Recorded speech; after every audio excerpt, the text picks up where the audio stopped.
자, 이거 흔히들 오버슈팅 지문이라고 알고 있는 지문 2018학년도 수능 27에서 32번 가겠습니다. 보통 이거 오버슈팅이라고 알고 있긴 하지만 사실 이거 원래는 쌤이 뭐라 얘기했어?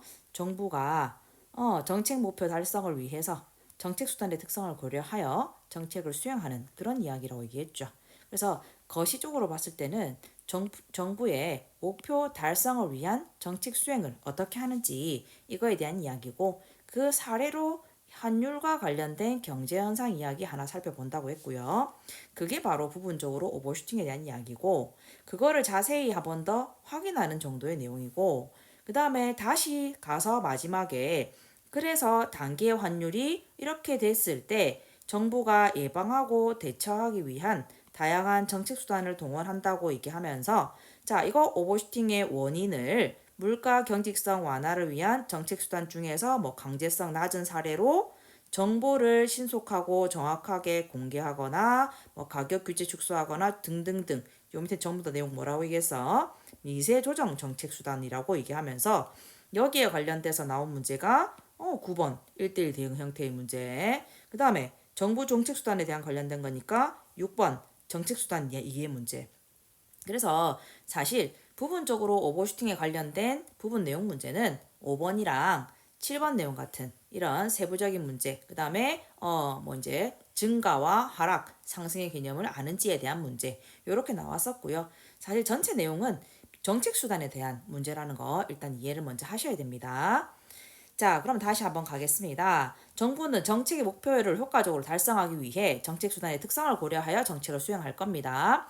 정책 수단은 네 가지 측면이 있는데 크게 뭐 강제성, 정부가 얼마나 제한하는지 정도로 그 다음에 직접성은 뭐 정부가 직접 관여하는 정도 위탁하게 되면 직접성은 낮다 뭐 이렇게 얘기하고 있고요. 그 다음에 자동성은 기존의 조직을 얼마나 활용하는지 정도. 그다음에 가시성은 가시성 보이는 정도겠죠. 재원이 얼마나 명시적으로 드러나는 정도, 그지? 사회 규제 정도를 조절하는 것은 이제 가시성이 낮다, 뭐 이렇게 표현하고 있습니다. 요거 가지고 이제 푸른 문제 뒤에 있었고요. 자, 이제 너희들이 이제 모를 만한 내용 들어갈게요. 그래서 정책수단의 선택 사례로 이제 환율 관련된 경제 현상 이야기하면서 부분적으로 오버슈팅 이야기를 하지만 애들이 여기를 너무 몰라. 그래서 이제 여기에 관련돼서 이제 오버슈팅 지문이라고들 얘기를 합니다. 자, 여기 특징 볼게요. 자, 환율은 장기적으로 물가 등 기초 경제 여건 반영하는 수준으로 어쨌든 수렴된대요. 그러나 단기적으로 좀 다르게 움직인대. 괴리라는 표현 알아두셔야 되겠죠? 좀 다르게 움직인대요. 자, 환율이 예상과는 다른 방향으로 움직일 수도 있고요. 또는 같은 방향으로 움직인다 하더라도 폭이 뭐 크게 나타날 경우도 있고요. 그지? 이런 경우에 뭐가 문제가 된다? 이런 경제 주체들이 위험에 노출될 수가 있다네. 다른 방향으로 움직이는 얘기를 한 게 아니라 이 글에서는 같은 방향으로 움직이는데 폭이 크게 나타나는 경우 요거에 대해서 언급하고 있다라는 거 조심하라고 수업 시간에 얘기했었지. 자, 경제 변수가 단기에 지나치게 상승 또는 하락하게 되는 현상을 오버슈팅이라고 하는데 단기에 어떻게 하기 때문에 괴리되어 움직이기 때문에 자, 이런 오버슈팅은 물가의 경직성 또는 불안 심리에 의해 촉발이 된다고 얘기합니다. 자, 물가 경직성은 가격이 조정이 어려운 정도를 의미하는데요. 자, 불안 심리는 심리 요소이기 때문에 우리는 경직성 가지고 알아본다고 얘기했다. 자, 물가 경직성에 따른 오버슈팅을 이해하기 위해서 장기와 단기에 환율이 어떻게 조정되는지를 알아보자 이렇게 얘기하면서 물가는 단기에는 경직적이지만 장기에는 신축적이래. 환율은 단기 신축적, 그다음에 장기도 신축적이래. 그래서 환율은 단기에도 신축적인 조정이 가능하다. 그럼 다시 얘기할게. 물가는 단기에는 경직적, 환율은 단기에도 신축적. 그러면은 단기에는 물가는 경직적이지만 환율은 신축적이네? 와, 이게 뭐라고? 괴리되어 움직인다는 표현이 나타나겠네. 서로 다르게 움직이는 현상이 나타났고요. 장기에는 물가도 신축적이고 환율도 신축적이네. 그럼 다르게 움직이는 게 아니지. 그지? 자, 그러면 뒤에 어떤 얘기가 나오냐면 물가는 단기에는 경직적이고 환율은 단기에 신축적이라는 괴리되는 움직임 때문에 어떤 현상이 나타나는지를 내가 나중에 이해를 해야 돼. 그럼 다시 갑니다. 자, 물가와 환율의 조정 속도 차이가 오버슈팅을 초래한대요. 물가하고 환율의 조정 속도가 뭐가 생기면 차이가 생기면 오버슈팅이 나타난대요. 자, 그러면은 장기에 나타나겠어, 안 나타나겠어? 안 나타나겠지. 왜? 장기에는 물가도 신축적, 환율도 신축적이잖아. 근데 단기에는 물가는 경직적이지만 환율은 신축적이래. 그럼 뭐가 발생한다? 차이가 발생하네. 그래서 오버슈팅이 발생한다. 그럼 요거를 이제 이해하고 뒤로 넘어가야 되겠죠. 자, 물가와 환율이 모두 신축적으로 조정되는 장기에는 오케이, 둘 다 신축적이래. 이렇게 나왔지, 그지? 자, 쫑알쫑알 나오고 있지만 국내 통화량 증가에 의하여 유지될 경우 장기의 환율은 오케이 넘어가서 상승할 거래. 장기는 신축적이라서 환율이 상승한다는 표현을 쓰고 있네. 그래서 실질 통화량은 변하지 않는다. 이런 표현을 쓰고 있고요.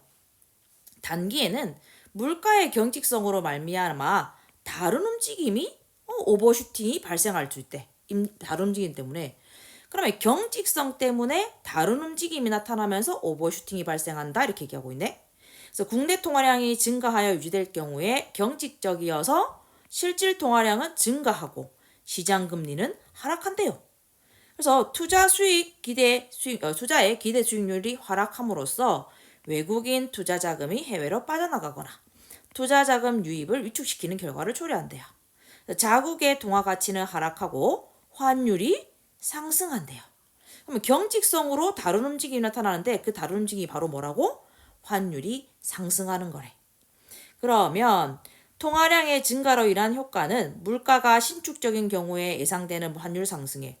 자, 그러면 아까 얘기했어. 그지? 자, 기본적으로 원래 물가가 신축적인 경우에 예상되는 환율 상승. 이게 일반적인 환율 상승을 얘기하는 거겠지? 자, 아까 장기든 단기든 둘 다 공통적으로 환율은 상승한다는 얘기. 요게 요 얘기겠죠? 그지?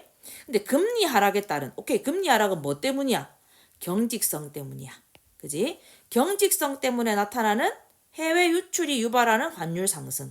오케이, 여기서 뭐가 나왔다? 다른 것 때문에 나타났어. 차이 때문에. 물가가 신축적인 경우에 예상되는 환율 상승. 그럼 이게 바로 일반적인 경우의 환율 상승에다가 금리 하락, 단기의 경직성으로 말미암아 나타나는 금리 하락에 따른 환율 상승이 뭐 되면서 더해짐으로 해서 추가적인 상승 현상. 그래서 환율이 오버슈팅이 돼버린대. 자, 이런 정도는요. 정도 및 지속성은 물가의 경직성이 클수록 더 크게 나타납니다. 당연히 자, 물가가 신축적인 경우 예상되는 환율 상승은 일반적인 환율 상승일 거고 거기에다가 경직성이라면 금리 하락이 더 일어날 거고 해외 유출에 따른 추가적인 환율 상승이 더 일어날 거니까 경직성이 클수록 더 커지게나 되겠죠. 아마 친구들이 이 부분을 잘 이해가 안 됐을 거라고 봅니다. 자, 이게 바로 자, 일단은 다 장기는 뭐라고 얘기했어? 장기는 신축 플러스 신축이라서 신축성 때문에 첫 번째 뭐라 얘기했어? 물가의 신축성, 그다음에 환율의 신축성. 환율의 신축성으로 인해서 환율이 상승한다고 얘기했고요.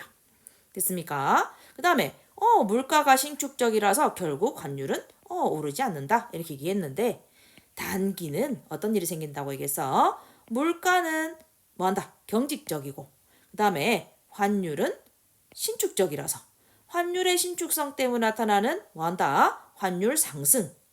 그 다음에 물가의 경직성 때문에 나타나는 환율 상승.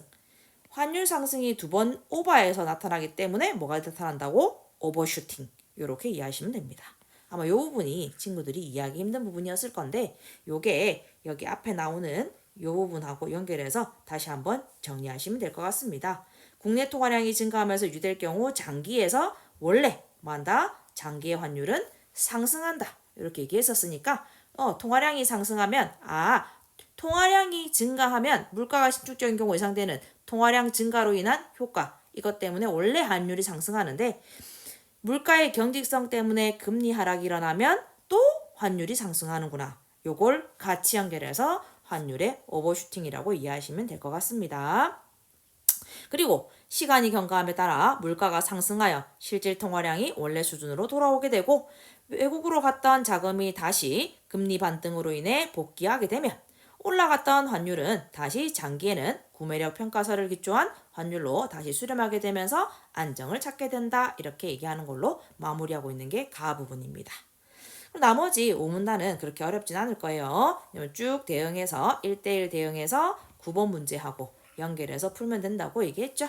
그지? 그래서 단기의 환율이 이렇게 해서 괴리되어 과도하게 급등하거나 균형 환율 수준으로 장기간 이탈하는 등의 문제가 심화되는 경우를 예방하기 위한 조건과 대처하기 위한 정부는 정책 수단을 동원한대요. 그래서 원인인 물가 경직성을 완화하기 위해서 강제성 낮은 사례로서 이렇게 정보를 공개하거나 가격 규제를 축소하는 것을 들 수가 있다 이런 얘기하고 있고요. 그다음에 이거는 결과를 가지고 하는 거지. 오버슈팅에 따른 부정적 파급 효과를 완화하기 위한 정부의 정책 수단으로서. 얘 앞에 거는 오버슈팅의 원인이 물가 경직성 자체를 완화하는 거고 뒤에는 오버슈팅에 따른 부정적 파급 효과 자체를 완화하기 위한 거고 요 정도 차이 한번 비교해 두시는 것도 일단 중요할 것 같습니다.